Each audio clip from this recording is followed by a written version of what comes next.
우리 함께 나눌 하나님 말씀은 신약성경 누가복음 16장 우리 1절부터 13절까지 말씀입니다.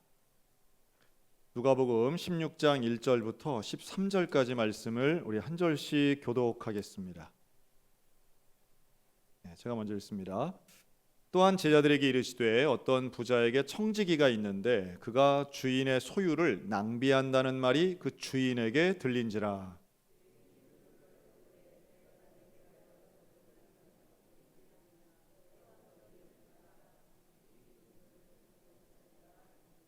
청지기가 속으로 이르되 주인이 내 직분을 빼앗으니 내가 무엇을 할까? 땅을 파자니 힘이 없고 빌어먹자니 부끄럽구나.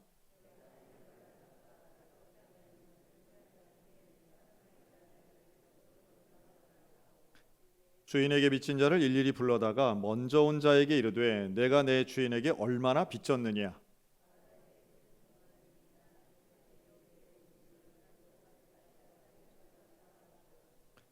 또 다른 이에게 이르되 너는 얼마나 빚졌느냐? 이르되 밀백석이니이다. 이르되 여기 내 증서를 가지고 80이라 쓰라 하였는지라.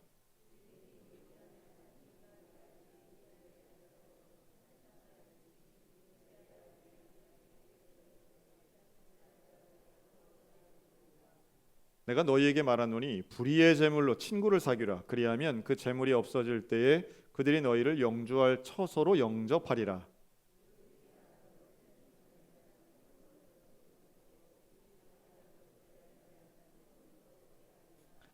너희가 만일 불의한 재물에도 충성하지 아니하면 누가 참된 것으로 너희에게 맡기겠느냐?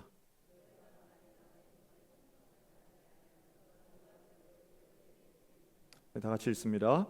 집 하인이 두 주인을 섬길 수 없나니 혹 이를 미워하고 저를 사랑하거나 혹 이를 중히 여기고 저를 경히 여길 것임이니라. 너희는 하나님과 재물을 겸하여 섬길 수 없느니라. 아멘. 오늘은 두 주인을 섬길 수 없습니다 라는 제목으로 함께 말씀을 보는데요, 누가복음 16장입니다. 여러분이 누가복음 16장에는 사실은 좀 우리가 이해하기 쉽지 않은 내용이에요. 이게 이제 소위 말하는 불의한 청지기 비유라고 볼 수 있는데요. 이제 성경에 나오니까 뭐라고 하냐면 불의한 재물로 친구를 사귀라는 본문이 이제 오늘 본문에 나와요. 기왕이면 친구를 사귀는데 여러분, 의로운 재물로 사귀어야 돼요? 불의한 재물로 사귀어야 될까요?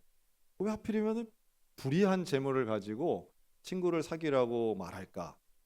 예수님이 이렇게 불의한 재물에 대한 잘못된 불의를 행한 청지기를 또 칭찬을 하세요. 상당히 좀 불편한 표현들인데 오늘 이 내용이 어떤 의미를 담고 있는가 좀 잠깐 나누려고 합니다. 먼저 우리가 돈에 대해서 좀 생각해 보면요, 사실 돈이 참 묘합니다. 어떻게 묘하냐 하면 우리는 돈을 하나의 가치 기준으로 생각해요. 그 똑같은 행동도 돈이 들어가면 판단이 완전히 달라집니다. 한번 생각해 보세요. 만약에 이제 아파트에 불이 났는데 이렇게 베란다에 사람들이 나와 살려주세요 막 했다고 해보세요. 그런데 어떤 청년이 갑자기 용기 있게 막 딱 뛰어 들어가더니 그 자기 가족도 아닌데 뛰어 들어가서 3층에 있는 할머니를 들쳐업고 딱 내려온 거예요.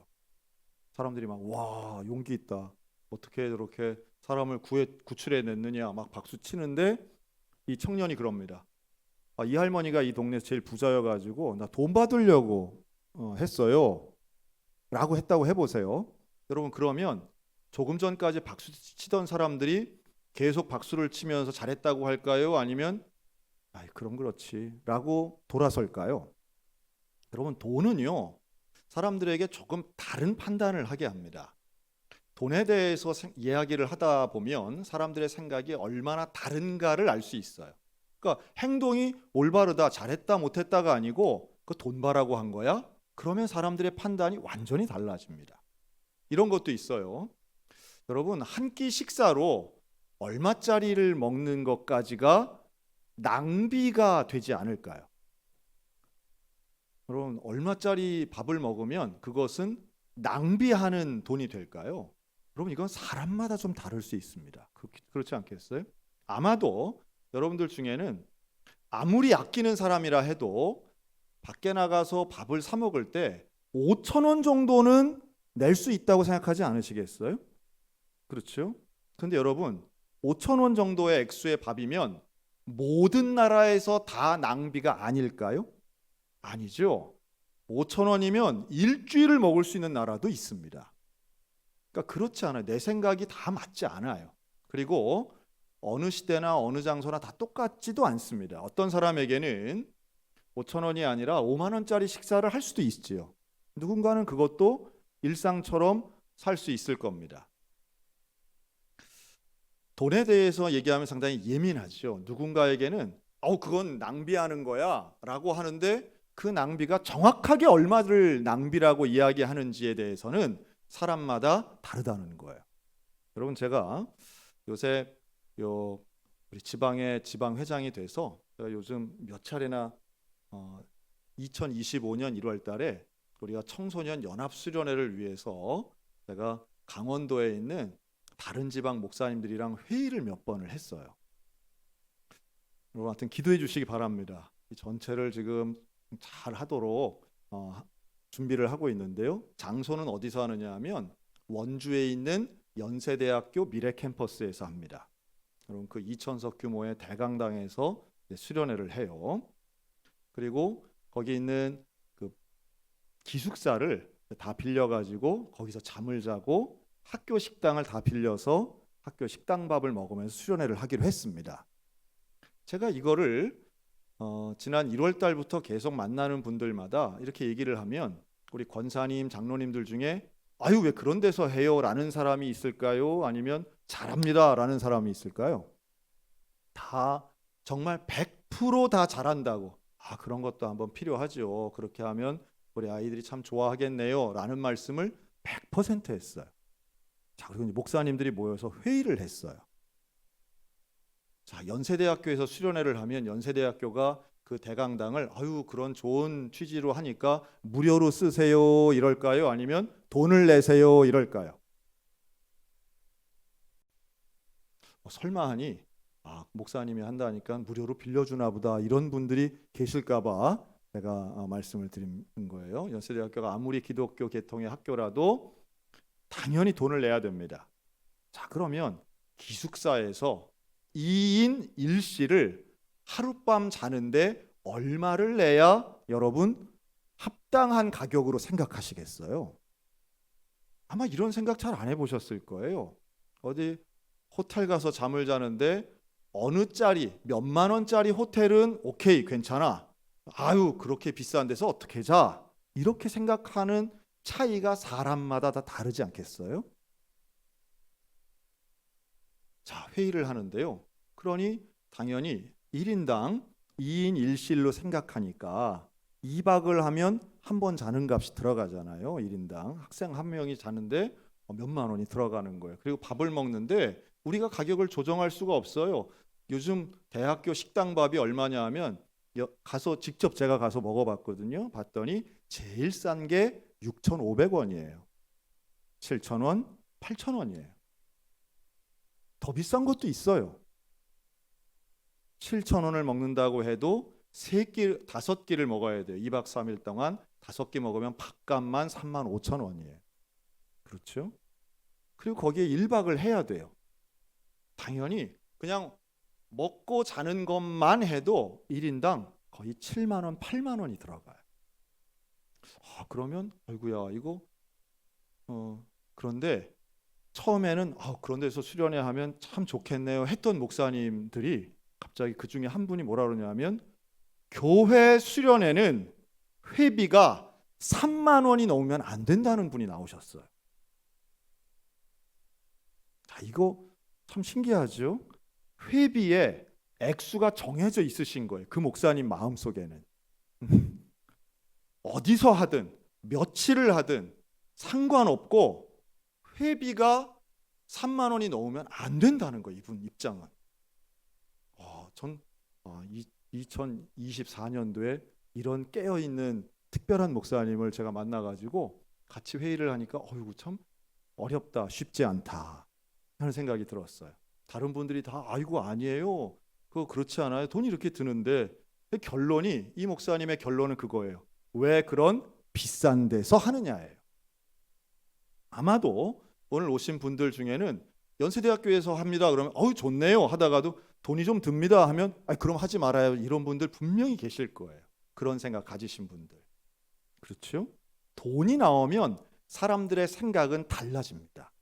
돈의 액수를 들으면 판단이 달라집니다. 그만큼 돈은 강력합니다. 돈은 사람들이 생각을 얼마나 다르게 하고 있는가를 명확하게 보여주는 지표가 되곤 합니다. 자, 그런데 아무리 돈을 아끼고 적은 액수가 중요하다고 하시는 분들도 내 자식의 월급은 많을수록 좋아요? 적을수록 좋아해요? 많을수록 좋아하죠. 내가 살고 있는 내 소유의 집이나 땅의 가격은 올라가는 게 좋아요? 내려가는 게 좋아요? 올라가는 게 좋잖아.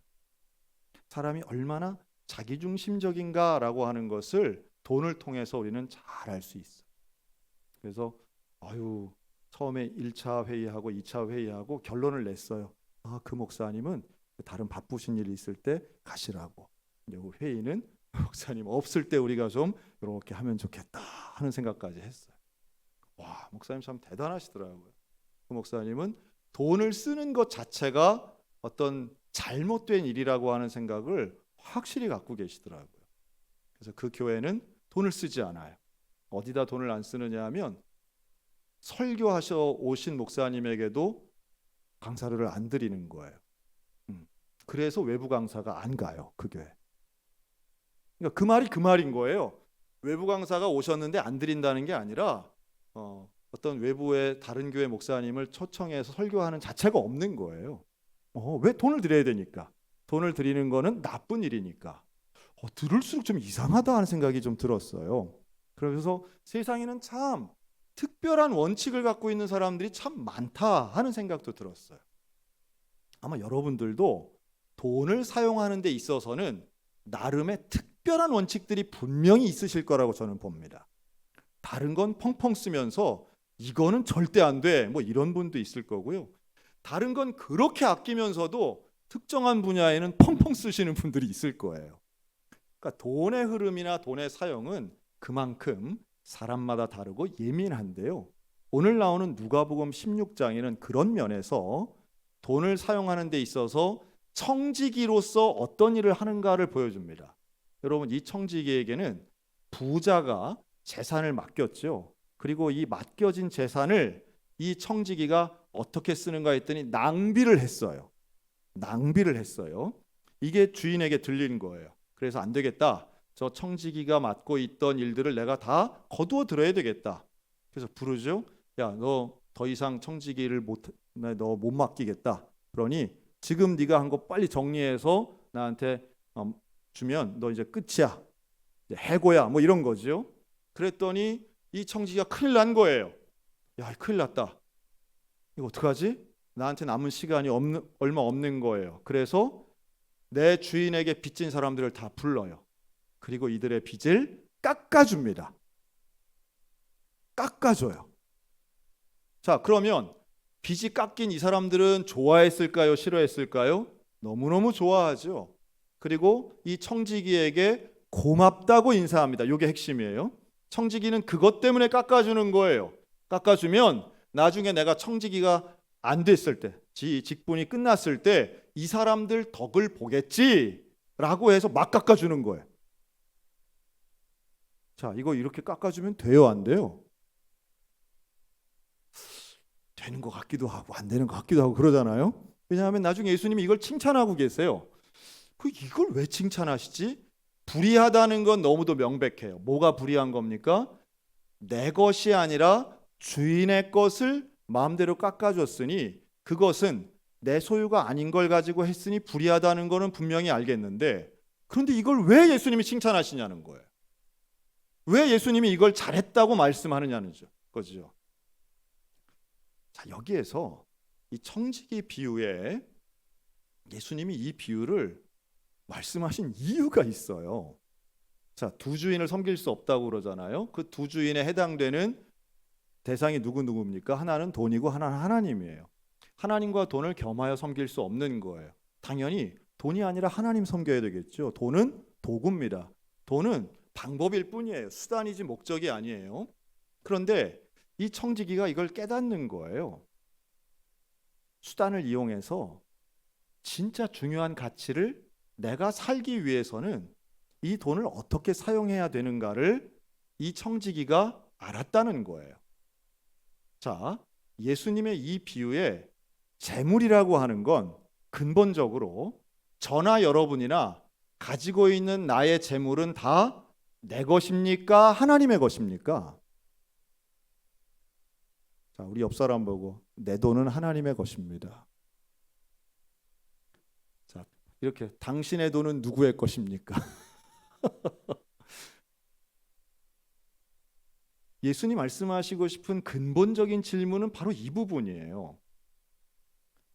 소유가 지금 내 통장에 있는 것이 내 것이냐 하나님의 것이냐라고 하는 거예요. 당연히 그리스도인이라면 하나님의 것입니다 라고 고백할 수 있어야 됩니다. 그게 두 주인을 섬기지 않는 거예요. 자, 그런데 청지기에게는 위임받은 권한이 있었어요. 어떤 권한이 있어요? 그 빚진 부채 증서에 있는 가격을 막 후려 깎아도 되는 권한이 있었던 거예요. 불의한 일이긴 하지만 그 문서를 맡고 있는 게 청지기였기 때문이죠. 여러분, 우리의 재물이라고 하는 것, 우리의 소유는 하나님 것이지만 내가 잠깐 맡고 있는 거예요. 내가 잠깐 맡고 있는 거예요. 내 통장에 있어요. 그 문서에 내 이름이 있어요. 그러면 영원히 내 겁니까? 아니에요. 그건 어리석은 사람들이죠. 내 것이 아니라 하나님의 것인데 하나님이 내게 잠깐 맡겨주셨다고 믿는 것이 그게 지혜롭고 올바른 생각입니다. 자, 그런데 내가 곧 이 소유권, 이 권한이 사라지는 날이 와요. 언제가 그 날일까요? 여러분, 죽으면 끝인 거예요. 죽으면 죽은 사람은 그 누구도 소유권을 주장할 수 없어요. 여러분, 대부분 한번 잘 보세요. 많은 부자들이 어느 순간 가면 막 사회의 재산을 막 환원하시는 분들이 있어요. 그렇죠? 언제 재산을 환원해요? 20대 때 환원합니까? 80대, 90대 때 많이 환원합니까? 되게 나이 먹고 사회에다가 바치고 이런 분들 상당히 많아요. 여러분, 그 식당 하시던 할머니가 대학교 가서 막 10억 원, 20억 원 장학금 내는 게 35살에 내요? 아니면 95세에 내요? 되게 나이 먹고 내잖아요. 뭔가 깨닫는 거예요. 뭔가 아는 거예요. 내 날이 얼마 안 남았구나. 내 소유 기간이 얼마 안 남았구나. 이걸 깨닫는 거예요. 불의하다라고 하는 뜻은 결국은 소유권의 문제입니다. 하나님의 것인데 그것을 내 것처럼 쓰는 거예요. 이미 그 행위 자체가 불의한 거죠. 여러분, 내 돈을 내 것이라고 생각합니까? 그게 불의하다는 거예요. 그런데 그런 의미에서 내 소유의 재물은 다 불의하다고 해석할 수 있는 여지가 있어요. 내 마음대로 쓴다면, 내 마음대로 기준을 가지고 쓴다면. 그런데 그것을 하나님께서 이렇게 말씀하죠. 불의한 재물로 누구를 사귀라고요? 친구를 사귀라. 친구를 사귄다는 뜻은요, 사람을 위해서 쓰는 겁니다. 여러분, 이 청지기가 돈을 꿔주고 증서 쓰는 게 이게 다 친구들일까요? 아니에요. 이들은 다 채무자 채권자 관계예요. 그런데 빚을 탕감하는 순간 어떻게 될까요? 고마운 관계가 됩니다. 친밀한 관계가 됩니다. 그리고 은혜를 갚아야 되는 관계가 되는 거예요. 돈을 이렇게 쓰라고 예수님이 강조하고 계시는 거예요. 돈을 이렇게 써라. 하나님이 내게 맡겨준 그 돈에 대한 권한, 그 재물에 대한 권한을 친구를 사귀는데, 사람을 살리는데, 영혼을 살리는데 써라. 너만 위해서, 낭비하는 것은 자기만 위해서 쓰는 거죠. 근데 그렇지 않고 사람을 위해서, 영혼을 위해서 쓰는 것, 그게 하나님이 원하시는, 주인이 원하는 바라고 하는 거예요. 근데 우리는 돈 앞에선 참 예민합니다. 결국 돈을 어떻게 사용하느냐, 남들이 절대로 말할 수 없다고 우리는 생각해요. 또 내 돈은 내가 결정하고 내 마음에 들어야만 온전한 쓰임새라고 대개들 생각합니다. 그런 부분에서 그 생각 바꾸는 거는 쉽지 않은 것 같아요. 저도 마찬가지예요. 저도 상당히 돈을 좋아하고 돈이 필요하고 돈이 많았으면 좋겠어요. 그런데 그 돈을 많은 것을 어떻게 사용하는가에 대해서는 돈의 원주인이신 하나님의 뜻에 합해야만 된다는 말씀이죠. 쉽지 않은 이야기입니다. 며칠 전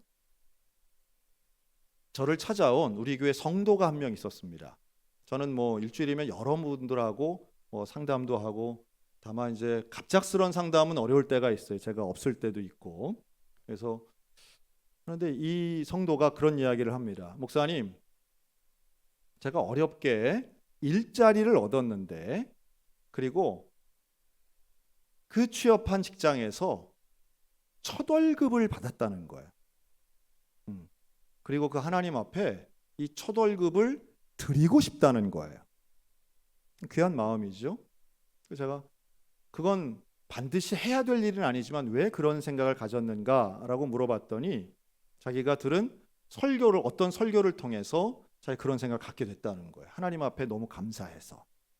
참 귀하다.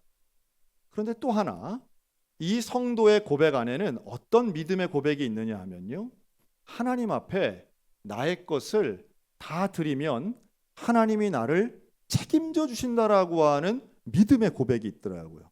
참 귀하다 하는 생각이 들었습니다. 그러면서 간증을 얘기하는데 너무너무 가난하고 너무 가진 게 없어서 정말 자기 통장에 3,000원이 있었대요. 그러기 쉽지 않잖아요. 정말 너무 가난해서 3,000원밖에 없었는데 출근할 차비가 없었던 거예요. 근데 그 3,000원을 하나님께 헌금했대요. 여러분, 이게 1970년대 얘기가 아니라 올해 얘기예요. 올해. 네. 우리 교회 이런 분들도 있구나. 정말 어렵다 해도 그렇게 이제 없을 수 있죠. 사실은 그런 이야기를 다른 사람에게 안 하니까 보기에는 그냥 멀쩡해 보이는데 정말 자기에게 있는 차비까지 이걸 헌금하고 싶어서 다 드린 거예요. 그리고 하나님께 기도했대요. 하나님, 이제 월요일이 됐으니까 하나님, 내가 출근해야 됩니다. 하나님, 출근해야 됩니다. 차비 좀 주세요. 차비 정도는 좀 꿀 수 있지 않겠어요? 그런데 어떤 그런 믿음의 확신이 있었던 거 하나님 주실 것 같다는 거예요. 누구에게 얘기한 적도 없고 자기가 이렇게 돈 없다는 이야기를 한 적도 없는데, 그런데 놀랍게도 왜 요새는 스마트폰에 보면 입금이 되면 이렇게 알람이 오는 거 있잖아요. 그런데 땡똥하고 알람이 와서 보니까 정부에서 근로장려금을 줬대요. 그날 근로장려금이 뭔지 모르시는 분은 상관없습니다. 세금 내면 근로장려금이 나오는 분들이 있어요. 그걸 받아본 순간 우연하게 내 소득이 될 수도 있겠지요. 그런데 그걸 보는 순간 이 성도는 하나님께 드리면 하나님이 나를 책임지시구나라고 하는 확신이 들었다는 거예요. 저는 그 믿음이, 저는 확실히, 여러분, 우리가 돈을 얼마나 믿는지 몰라요. 우리 돈에 대한 신뢰감이 큽니다. 돈이 많이 있으면요, 든든하고, 돈이 많이 있으면, 돈의 액수가 크면 담대해지고 편안해져요. 그런데 돈이 없으면 불안해집니다. 그런데 진짜 믿음은요, 바로 그 순간, 자발적으로 돈이 없는 그 순간에도 내가 하나님을 의지할 수 있느냐라고 저는 보는데, 이 성도는 바로 그 지점에서 그걸 경험한 거예요. 제가 이름 대면 여러분 깜짝 놀라실까 봐 제가 아주 지금 감싸서 여러분들이 모르게 지금 제가 이렇게 표현을 하고 있어요. 그런데 그걸 경험했더니 하나님 앞에 다 드리고 싶은 마음이 생기는 거예요. 첫 번째 월급을 다 드리면 자기는 생활비가 없고 자기는 없겠지만, 그러나 하나님의 역사하심을 믿기 때문에 하나님 분명히 인도하실 거라고 믿는다는 거예요. 제가 처음에는 하지 말라고 말리려다가 귀하다. 이러한 믿음의 결단이나 하나님을 향한 전적인 신뢰, 이런 것은 결국 경험해 본 사람이 또 한 번 하는구나 하는 생각을 해봤습니다. 여러분, 두 주인을 섬길 수 없다는 거는요, 적당한 중간을 이야기하는 게 아닙니다. 하나님 따라가면 돈이 주인의 자리에서 내려오고 하나님이 주인의 자리에 있다면 분명히 하나님의 역사는 이루어지게 될 줄로 믿습니다.